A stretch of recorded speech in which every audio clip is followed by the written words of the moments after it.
Kapatid! Bring me Bible verse. Na mo? Bible verse. Ay, ikaw. Siya natira. Alam niyong meron ah. Exodus 14:14, no matter how hard the situation, always remember that God shall fight for you. And John 15:16, you did not choose me, but I chose you. Wow. Then Isaiah 60:22, when the time is right, I the Lord will make it happen. Wow! Power! Ano pangalan mo? Carmel Bungabong, Ilan taong ka na, kapatid? 15. Kapatid, may tanong lang ako sa'yo.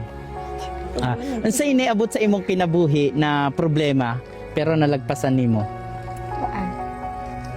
Ay, daghan mo ko'y problema, pero I trust the Lord. Amen. Wow! Anong gusto mong pasalamatan kay Lord? Thank you for the blessing and nag-guide always ako. Wow! Anong trabaho ng mama mo, kapatid? Wala, balay lang. Ang papa mo? Driver, truck driver. Wow, amping sa iyang papa, pagpalain siya ng Panginoon. Safe siya lagi, no?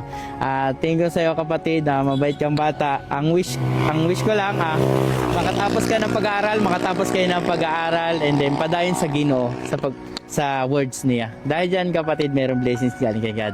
Ay! Alam na yung sticker. Sige. Wala akong stickers. Thank you. Thank you. Salamat. Ingat kayo, amping. Bye-bye.